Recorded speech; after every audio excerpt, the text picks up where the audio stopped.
All right, we are on. We are killing it. Oh shit. Let me get my chats going here. And there we are. Chats are rolling.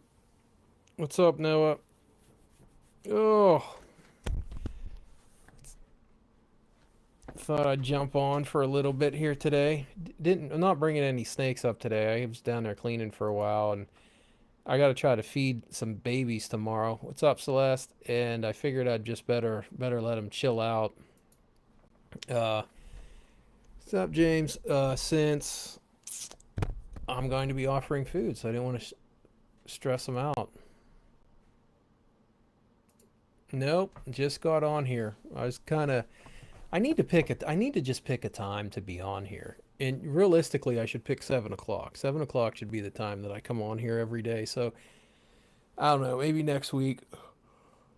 Next week I'll try to do that. I need to get my shit together. And because I'm getting on here anywhere between like 5 and 7, and I need to stop doing that. So, um, this in the next day or two, the available turn 8s are going to be up on Patreon. So I haven't, if you haven't seen the pics, or if I haven't emailed you the pics or any of that stuff, they're going to be. I'll put them up on Patreon probably tomorrow, and I'll let them up Friday, Saturday, Sunday for people to pick from, and then Monday, I'll be putting them up on whatchamacallit, I'll be putting them up on Morph Market and on King Snake. So I'll have them up. I wanted to have them up on Patreon for about a week, but I do need to get them posted. I'm waiting on a couple people to get back to me on picking out their stuff, and then I'm gonna get them up on Patreon. Let everybody on there get a crack at them, and then they're going public. Oh, fuck. I'd wait longer, but I just have so many snakes hatching out. Um, Between snakes here, snakes at Sean's, and snakes at Andrew's, I just have so much stuff that I gotta start putting it up for sale. Like normally, I hold back stuff for a while to really get my holdbacks, because I usually pick out some holdbacks and then I let them color up, and then I kind of sift through them as they color up, and it's like I'm just not gonna be able to do that this year.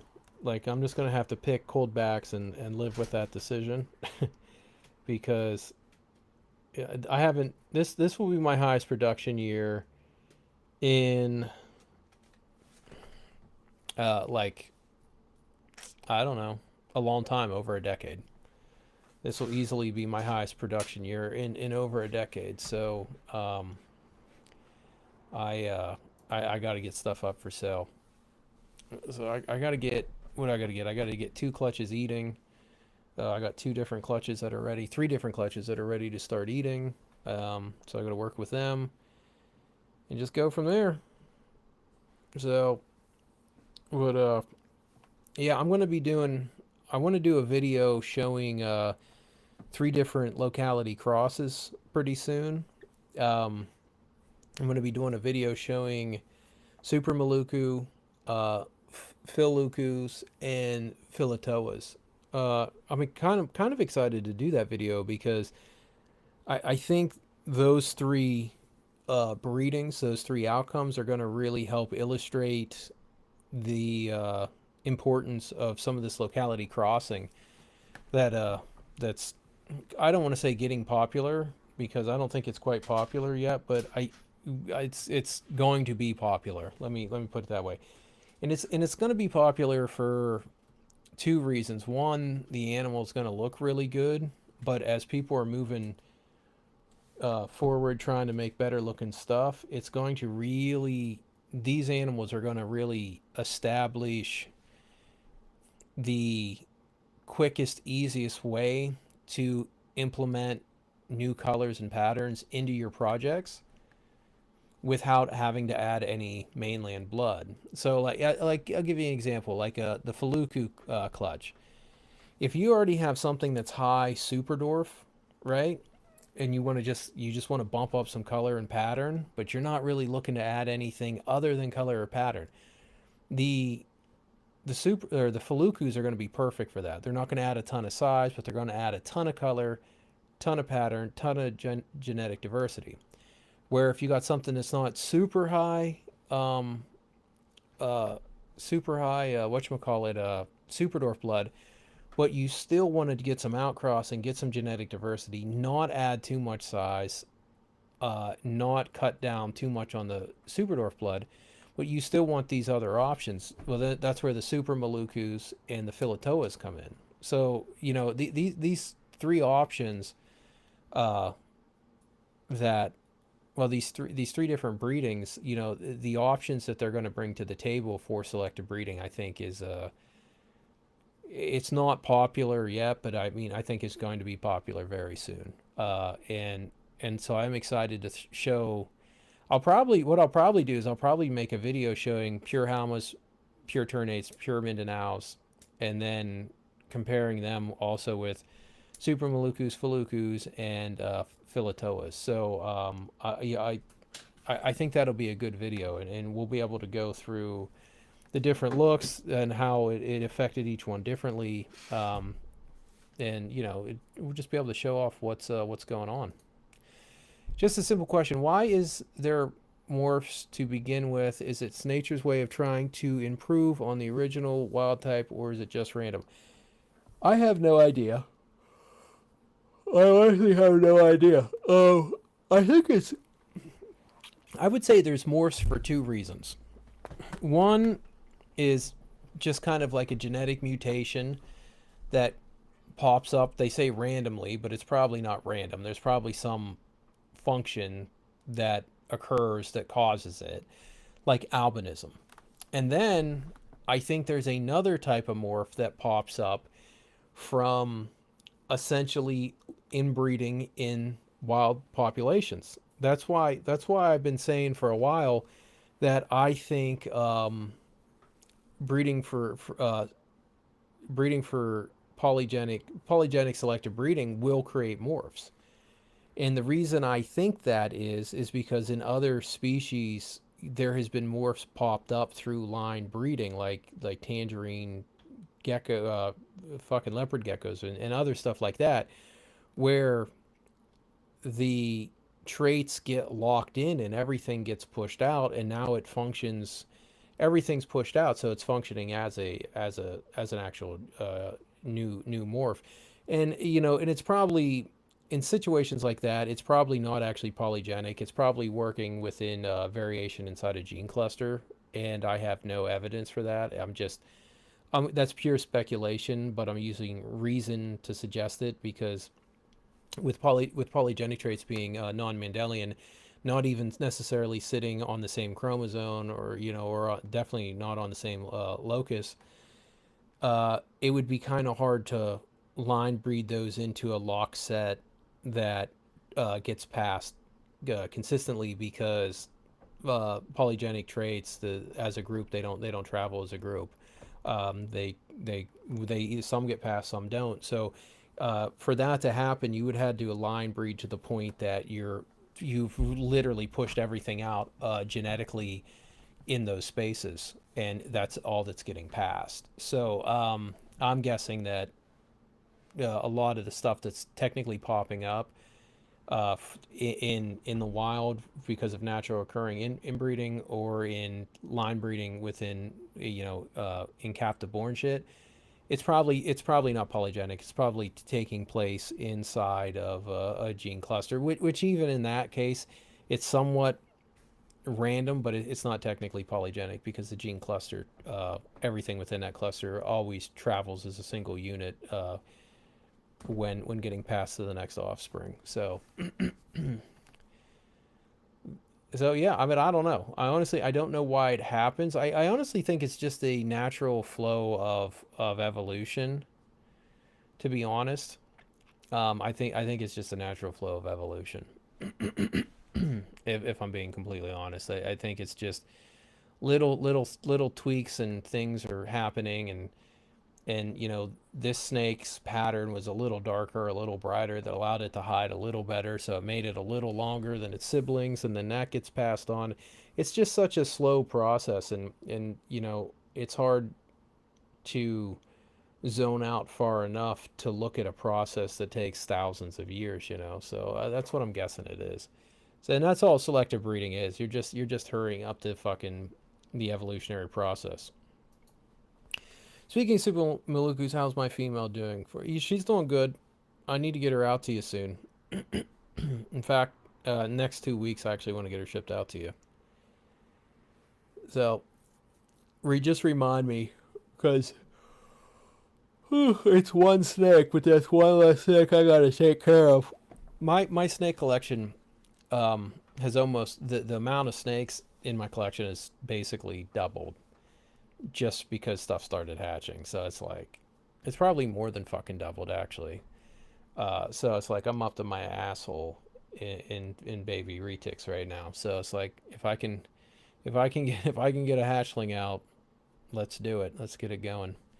Um, but yeah, I also need to do. I got to finish up. I got to keep working on that selective breeding video, but I also got to put out. I got to put out. I got to when I publicly put out the ternates for sale. I am going to put out a video, probably like a minute or two video on the redemption line ternates, kind of explaining them, like why I did them and why I did the breeding, what they're for. So I got to put that video together for next week. So maybe I'll work on that this weekend, or get it done on Monday.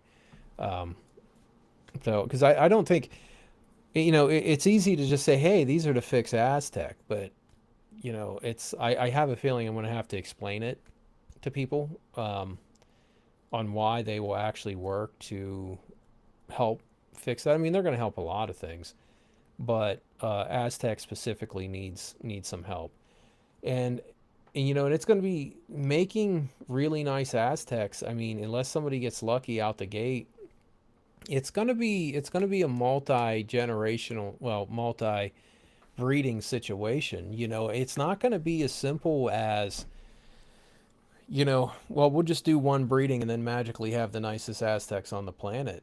I mean, look how many years and breedings it's taken to get to this recent clutch of marbles.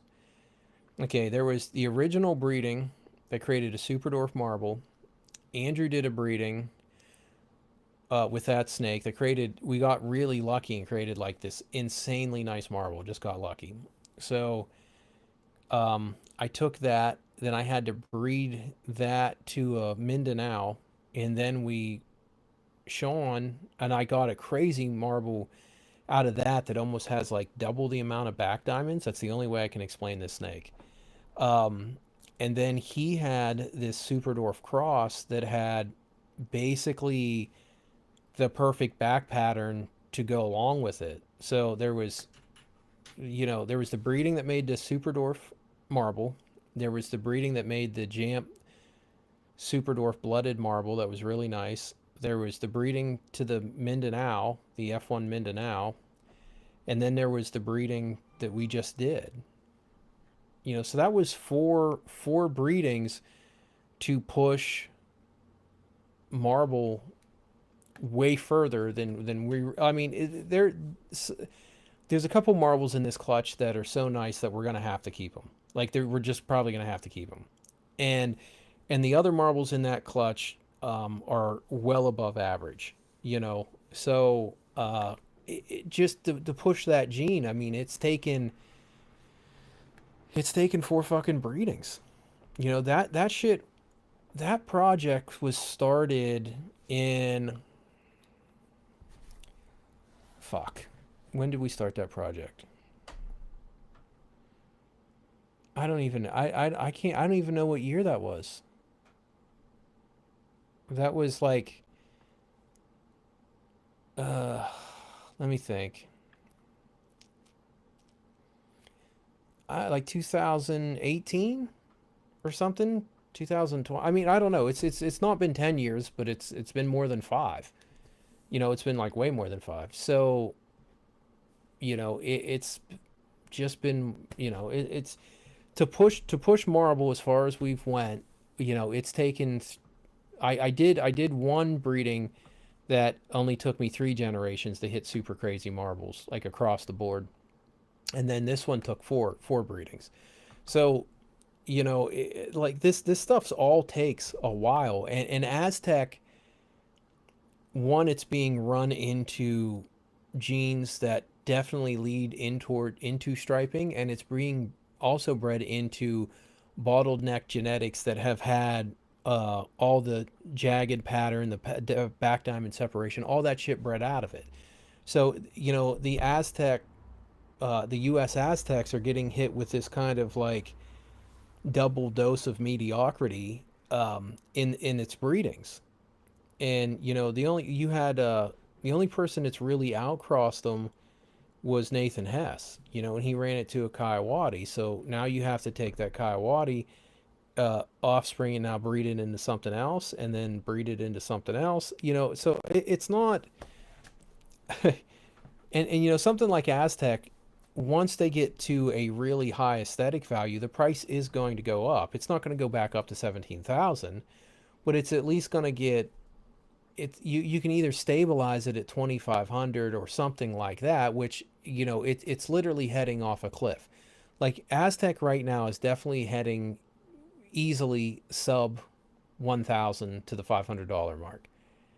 Um, and it's depending on how many get produced this year, they'll probably hit sub 1,000. But if you make a fucking crazy one, well, guess what? Yours are going to be $2,500 or 5,000.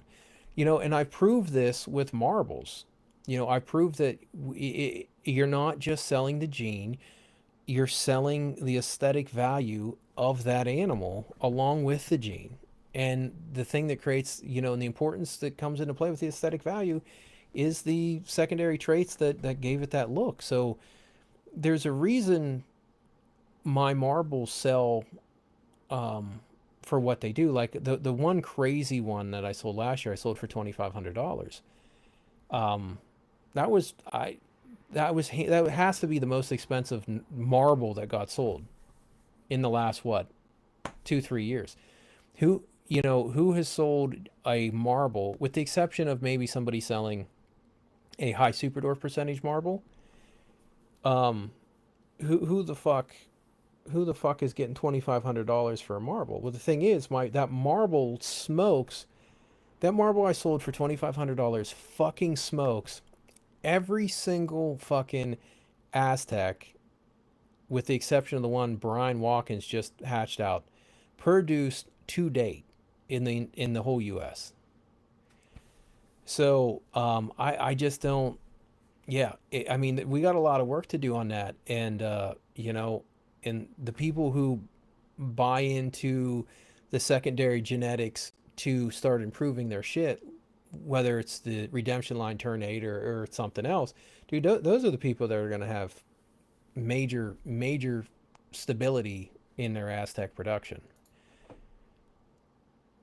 I shipped through. I still have some boxes left with Morph Market, but after that, I'll be shipping. I'll be shipping with fucking whatchamacallit, Reptiles to You. Okay, what's this? Albinism only affects color, not pattern, right? Albinism, albinism really only, for the most part, only affects color, but albinos do have a tendency to cause some rounding out on the back pattern. You know, I mean, I don't know what it is about that.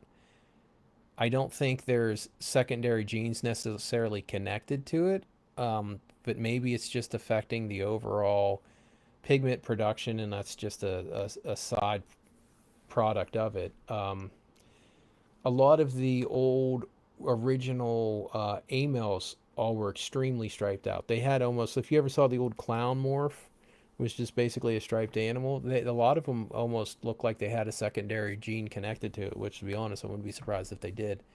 Um, so, an Aztec sold a tin leaf for 800. Yeah, yeah, and I don't. That's not surprising to me. You know what I mean? If you have, let me ask it this way: what's worth more? And it's an easy answer on face value. What's worth more, an Aztec or a marble? Obviously, the Aztec. What's worth more to the person who wants a good-looking snake? An amazing marble or a subpar Aztec? You know what I mean? What's worth more?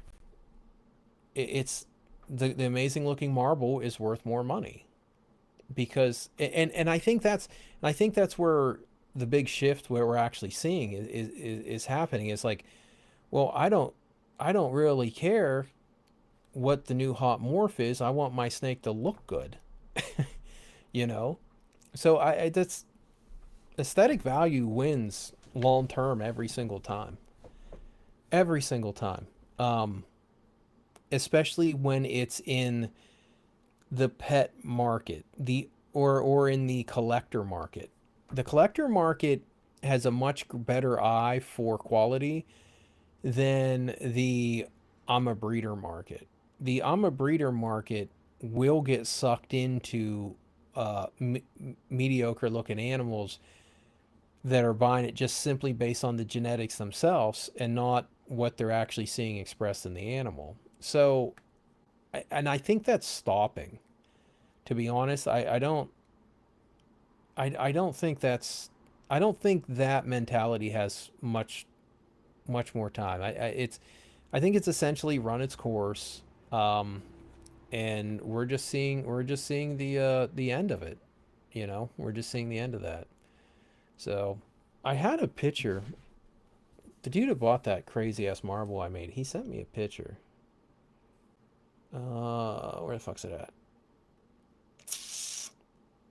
Where is this at? He sent me an interesting picture. Um,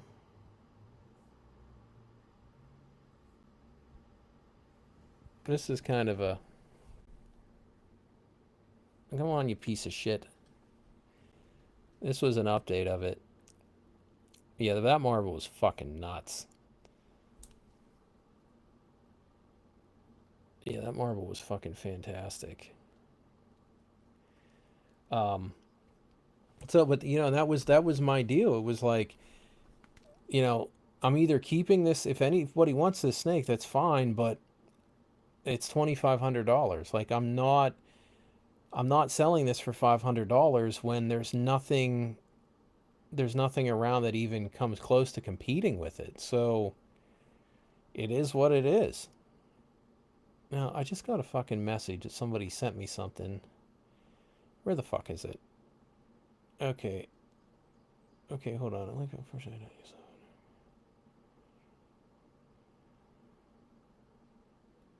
All right. Um, yeah, I got distracted. I got to send somebody a link for payment. And I don't know.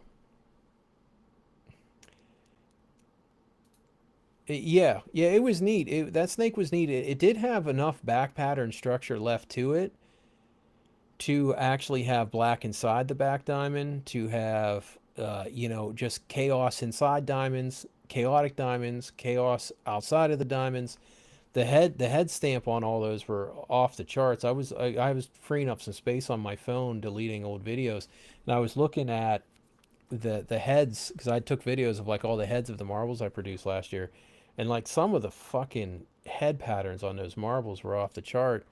And those were they were 50% ternate, 25% Mindanao, 12.5 Kalatoa, and I mean, I didn't redo that breeding this year because I sent the marble down to Andrew and she actually didn't breed. But I don't know, maybe next year that might have to be that might that might just have to be another breeding because I would like to get to the point getting that look into Indo Caramel, but I don't want to just take the marble directly into Indo Caramel because of some of the rounded back patterns you tend to get once you get into albinism.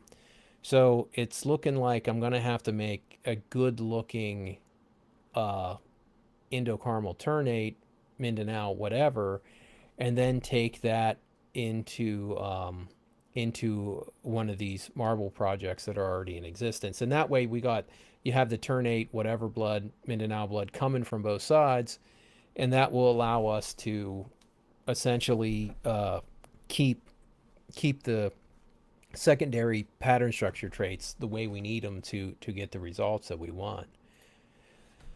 Yes, as far as I know, they are. They're basically so far they've just been striped out. And there's a reason everything stripes out. It's because you can when it comes to pattern structure, you can either lessen it, make it thicker. You can either reduce it or make it. You can either reduce the black or make it thicker. And with it being a diamond shape, you can either stripe it out or you can, with in terms of morphs, there's not a whole lot of morphs that actually can do much to that diamond shape outside of elongating the diamonds and connecting them and running into some striping. You have there's an exception to that with like anthrax where it just kind of obliterates it and significantly shrinks it down. And something like ocelot that you can get some aberrant stuff going on, but that's all just the result of ocelot reacting to what it has to work with in terms of the back pattern structure. Sometimes you get the aberrant stuff, sometimes you get the straight stuff, and that's just the same shit that's happening with the fucking marbles. You know, the marble gene, the fact that it doesn't actually create marbling is probably the most ridiculous aspect of it. The marble gene needs another name. I've been bitching about that for years.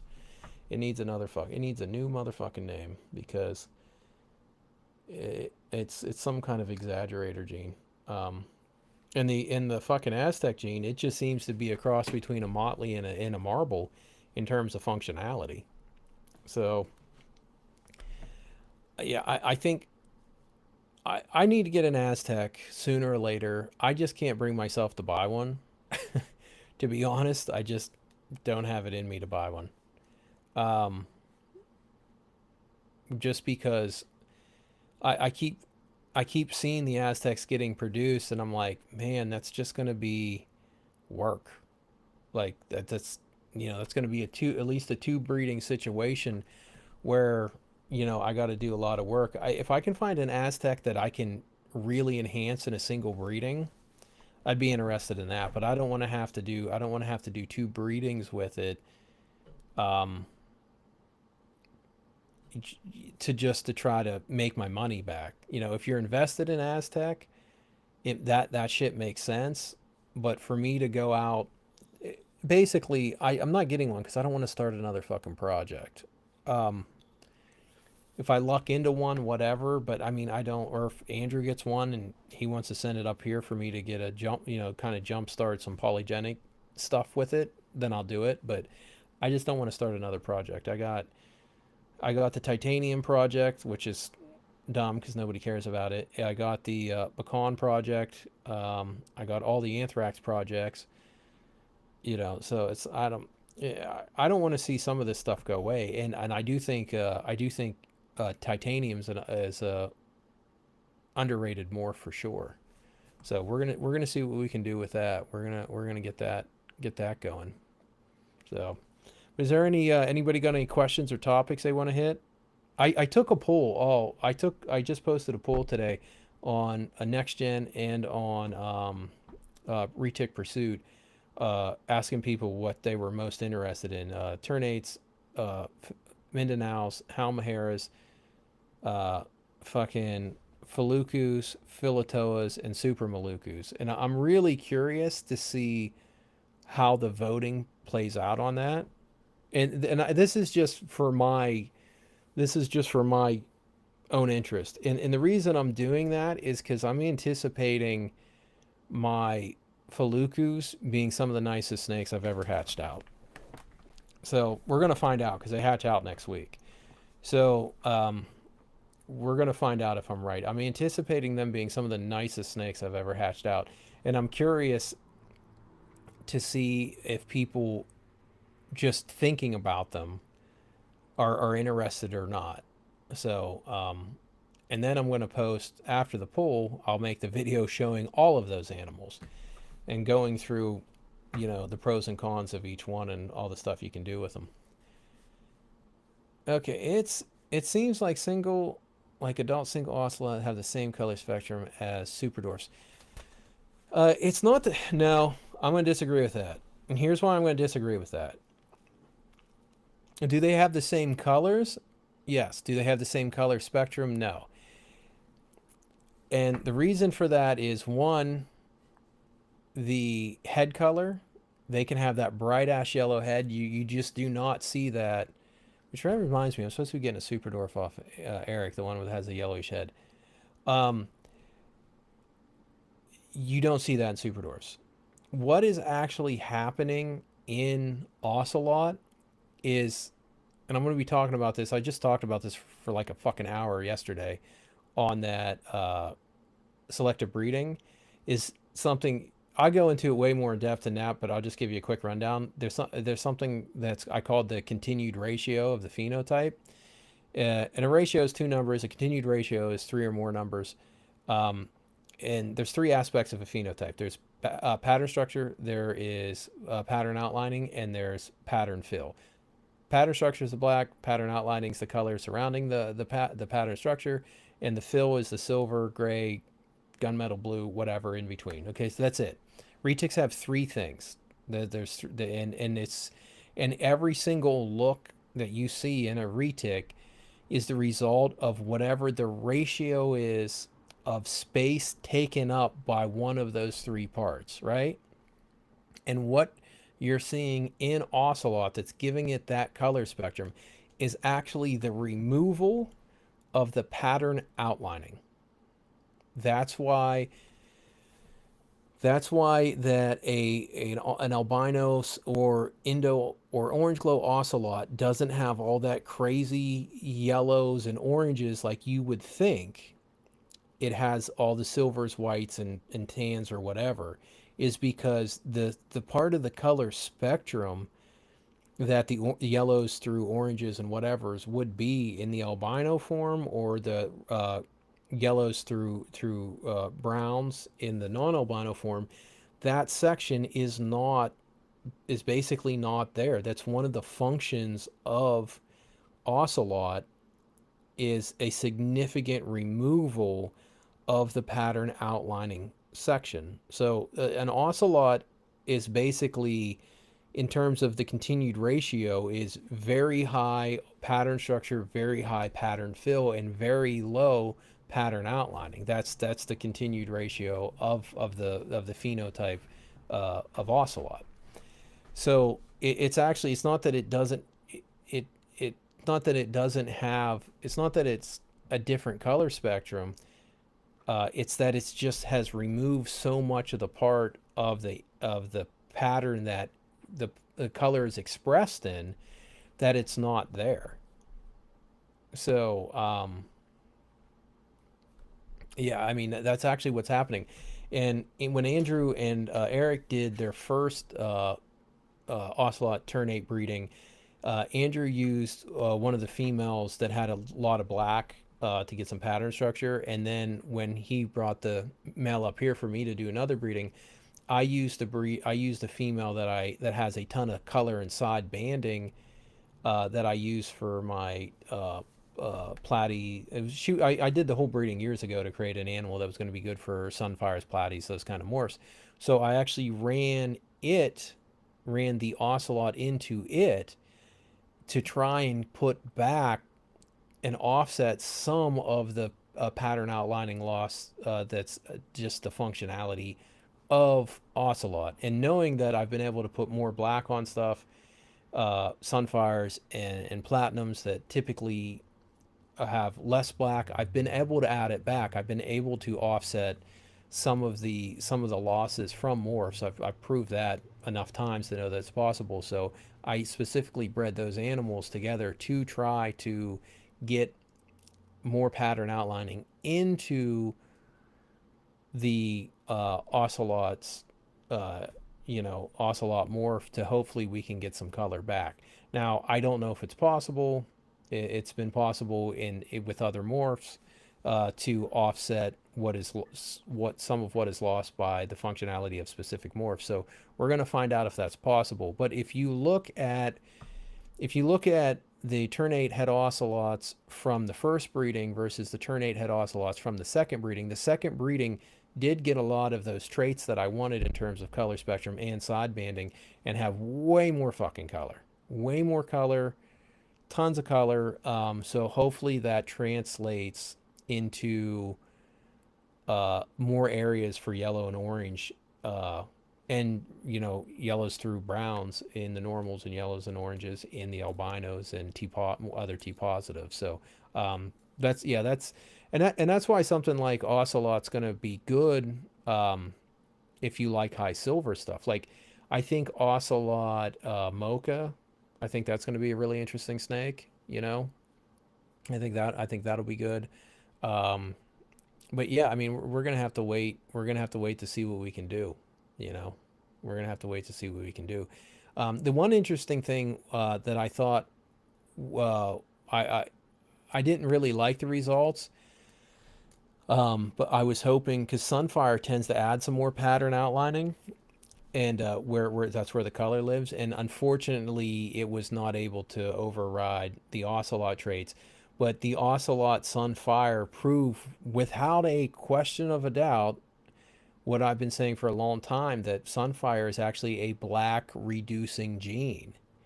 And I mean, you can't, I know people kind of think that's crazy when I say that. I'm like, no, it is a pattern structure reducing gene. It reduces the amount of black on snakes. And I mean, after seeing the Sunfire ocelots, anybody who wants to question that is a fucking complete idiot. If you look at an ocelot sun and say, no, it's Sunfire is not a black reducing gene, it's like, okay, well, you're a complete fucking idiot, and good luck on ever making good looking snakes. So, all right, hold on. What else we got here? How different are the filetos from the previous clutch? You would have to talk to Andrew. Andrew's the only one that's done it. Sean did this breeding. He used Mindanao, and this is definitely a different look, because he used an R&B line to Mindanao, and it's looking like the black's not super thick, but it's looking like a lot of them did get little black dots inside the back diamonds, which is fantastic. Because as long, I don't care if it's one fucking speck of black inside that back diamond. I can expand that trait by just adding ternate or something that has a lot of black. So I'm super excited for that look. And it looks like they're going to be a very bright high silver. It looks like they're going to have great.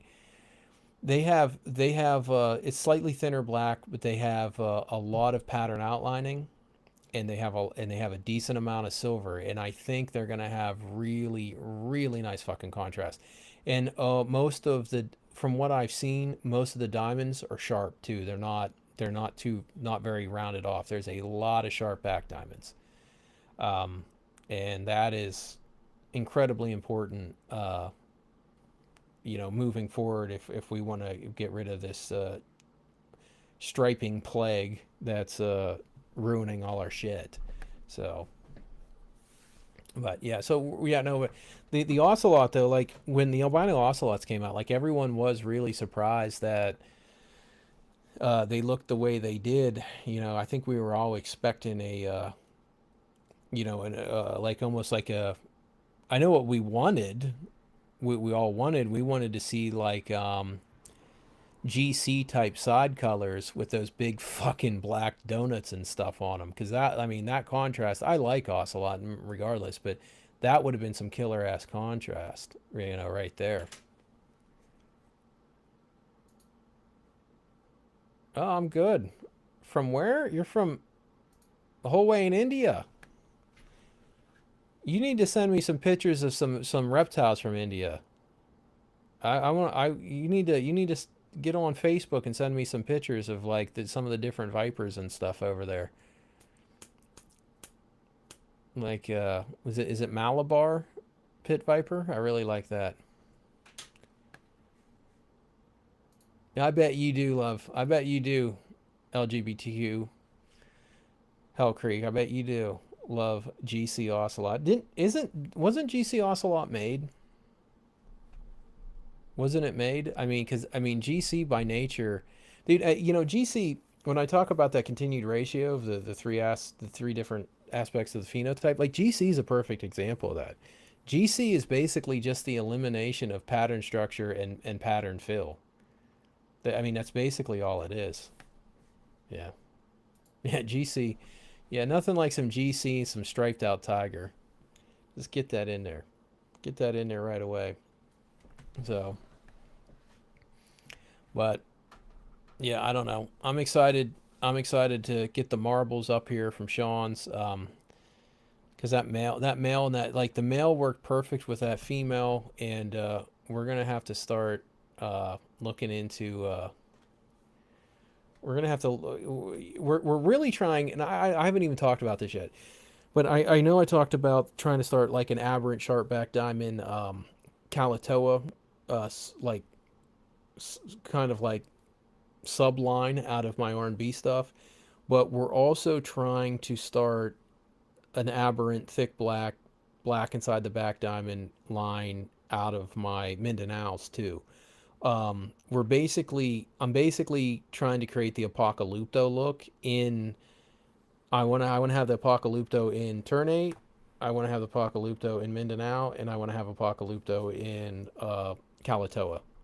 So we are doing some selective breeding to try to get as close as we can to the Apocalypto look in the other two localities. And if we can make that happen, then you know we're awesome. So that's all I'm gonna say. But I think it's possible. I think it might take a little bit. We might have to mix and match some stuff. The Mindanao stuff. I might have an Apocalypto version of Mindanao as soon as next season. Um, the back diamonds might not be as sharp, but I have I only ever hatched out basically what is two red phases because my male Mindanao did not look like my female Mindanao in terms of color, and his black was a little thicker. So I held back one of the reddish ones, pretty decently thick black, decent amount of black in the back diamonds, and the nicest Mindanao I ever produced, I gave to Sean, and she has black inside most of her back diamonds and has decently thick black for a Mindanao. So we're probably going to do that breeding to hopefully create as close as we can to a Apocalypto look in Mindanao. And hopefully we get a very similar look in the clutch of Calatos that are hatching soon. We're gonna have to we're probably not going to sell many of those right away. We're going to have to let them kind of grow a little bit to see what's going on. So if it doesn't happen, we should get some of what we want. I don't think we're going to get like a whole clutch of what we want. So we'll probably have to get some crazy ones out of this clutch, raise them up, either run a male back to the female or run siblings together to lock it in. But it's yeah, it's gonna be It's going to be some work. Yeah, she's really neat. She's really neat. The only thing I want to do is I want to sharpen up the back diamonds a little bit more. And dude, and I'm just fucking nitpicking at this point. And I was talking to Andrew about that. We were talking about the Apocalypto Plus line and how doesn't it didn't express the black inside the back diamonds. And I was like, I need to quit fucking whining because 10 years ago, this pattern structure outside of my wild caught stuff did not exist. Like you could not go buy like, and that's the crazy thing. Like the stuff you can get now, the looks you can get, the colors you can get, the back pattern structures you can get in normals. I'm not talking morphs. In normals did not exist. 100% did not exist. And I will take 100% egotistically take all credit for it. And I'm right. So everyone can suck my dick if they don't agree with that. Um, but you know, we I've worked fucking a long time to create problem solving snakes. And it's just crazy because we looked at that and we're almost like kind of disappointed because we made these snakes that are super awesome looking, but they're not like super, super awesome. Like they're not like, oh, well, these aren't quite Fractalis Apocalypto. And it's like, yeah, it's like I need to take a step back and be like, 10 years ago, this wasn't even an option in the US. You know, 5 years ago, it was just starting to possibly be an option. It's just in the last 5 years that the selective breeding has gotten to the point that we're even able to offer the shit up to other people because I've had to keep back so much stuff. So I am excited though just to see how far we can push this. But yeah, like with that Philatoa girl you have, she is really super nice. And it's like, well, I think I could still tweak it. I think I could still tweak it, make it a little better, you know. And I mean, in that, I'm just fucking nitpicking at that point. But I'll try. I think it's still worth it to always try to improve. It's because if I can't constantly, there's the only way I can do this. If I didn't have the turnates in all these localities, I would have quit a long time ago. I've been so bored with morph shit for so long, and once I realized years and years ago that it was just like I can't make morphs look better with morphs. It's like they just are what they are. Like I just got fucking bored with it, and if it wasn't for the localities, I wouldn't be in retics because the localities was where all the fucking possibility is. The possibility isn't in the fucking morphs. They are what they are. You know, it's like a pile of lumber. A pile of lumber is what it is. It's what you do with it and how you use it and how you know what I mean. It's like it's a fucking a board is a board. Like what you do with it is determines its actual value. And you have to fucking build these snakes into something. And it's been a long ass process, but I think it's definitely been worth it. And watching everybody else get excited about making shit look cooler while watching all the old heads while, while watching all the whole old heads just keep fucking doing fucking inbreeding thinking that they're gonna create some crazy shit and every once in a while get something crazy while the rest of their clutch is just looking like everybody else's. It's like, good luck, guys. Good luck with that. I want to see a Phil Fractalus or Apocalypto. Well, you're basically going to see that in next week. The one I used the wild caught male to an F1 Mindanao, and that wild caught male I used is the same male that gets used to create both both Apocalypto and Fractalus.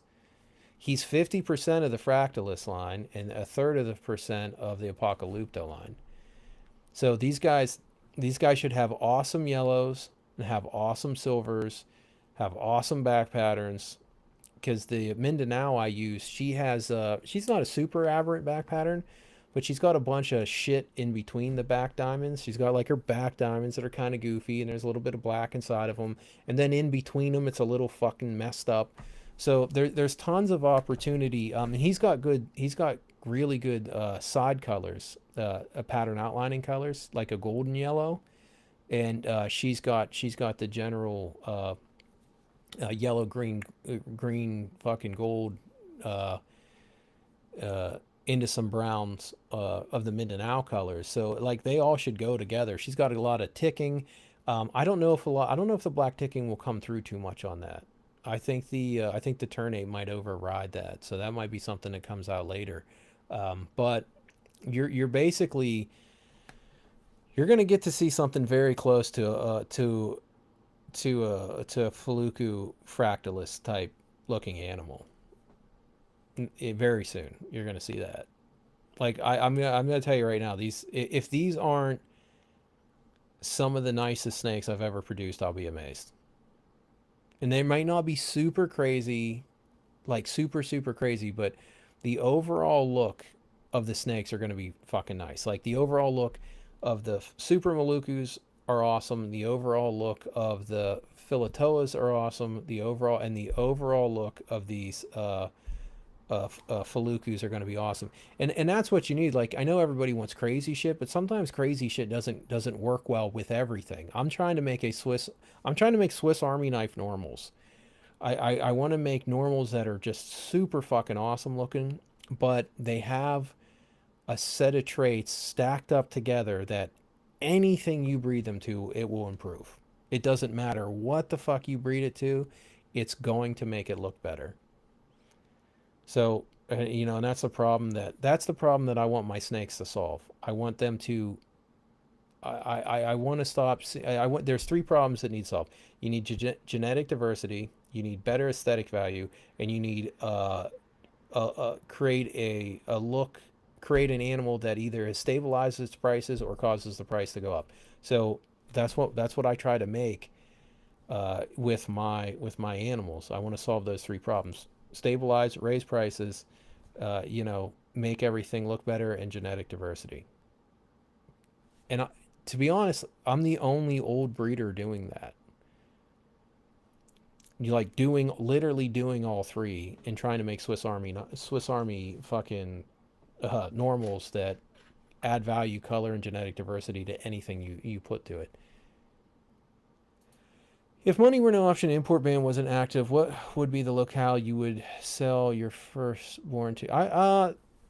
I pretty much had access to a lot of stuff over there, and I was getting to the point of having access to basically new super dwarf islands. Um, I don't know. I'd have to take a look. It'd basically just be stuff out of the Malukus.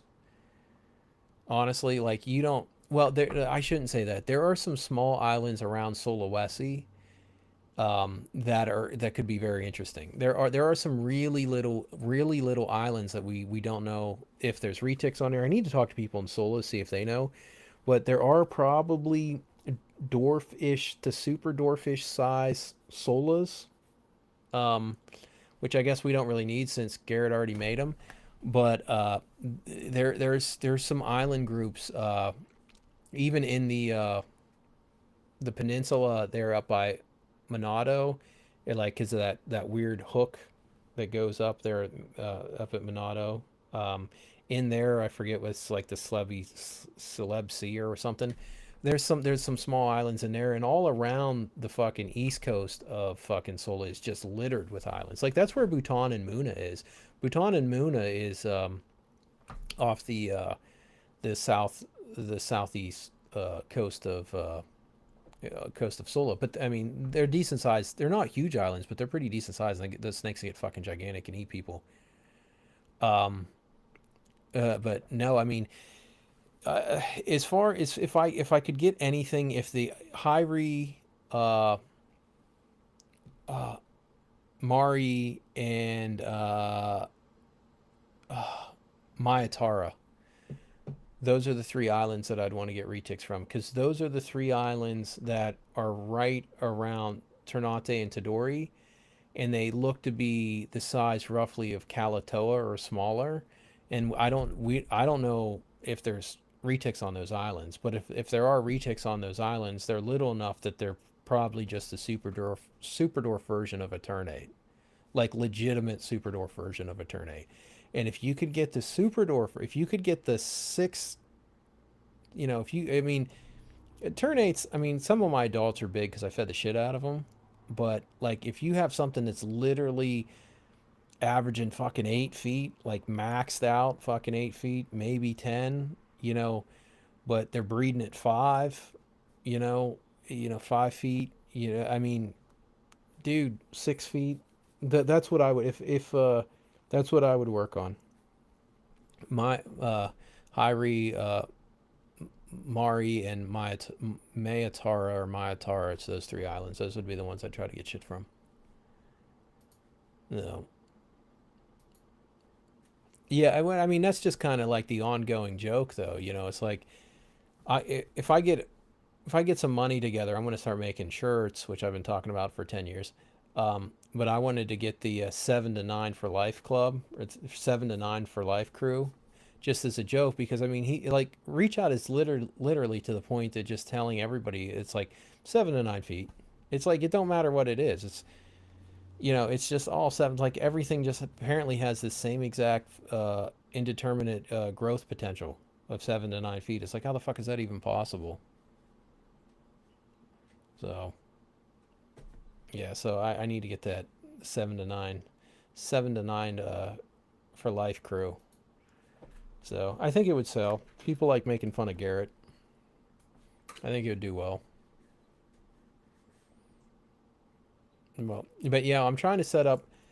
We are trying to set up a retic roundtable. I wanted to get a lot of the newer breeders, the people that are pretty heavy on YouTube, and we'll stream it to everybody's shit at the same time. And yeah, we need to get the community going. I feel like the community's slipping a little bit.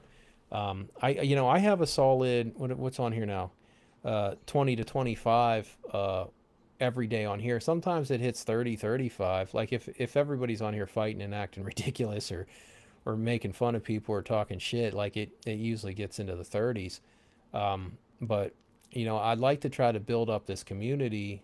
I'd like to really try to build up the online live streaming community, not just on my shit, but on everybody's. I'd like to get more people on and start having a like a group discussion where everybody can come in and talk and stream to, if we're streaming to like my YouTube, Spencer's, Brian's, Dylan's, other Brian's. I think Brian Fuller has one. Um, Alex Cars. Just get a bunch of people all streaming at the same time. So yeah, yeah, we need to get that going. I mean, as of right now, sadly, the main person, um, yeah, something. Whether we like to admit it or not, the main person bringing new people into retics is Garrett. And Garrett kind of, he kind of huddles them into a crowd and be like, "Don't look over there, don't look over there." So like the Garrett crew, we don't even get to interact with that crew until they figured out they got an animal that was overpriced and is definitely not staying 7 to 9 feet.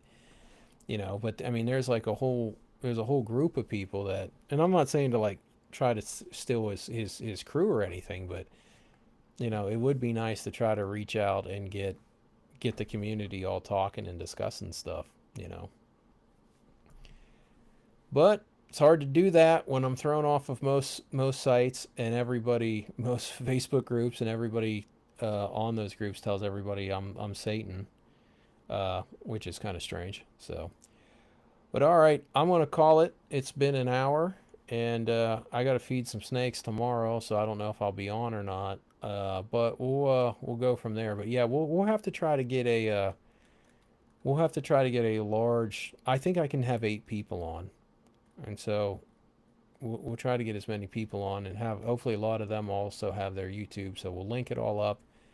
It'll just be yeah, we'll just get a bunch of people on and go from there. So, but all right, I'll try to jump on tomorrow, and I'll work on putting together the Retic roundtable discussion with all the new people, all the people that actually matter, not the people throwing shit at the wall hoping something sticks. All right, later.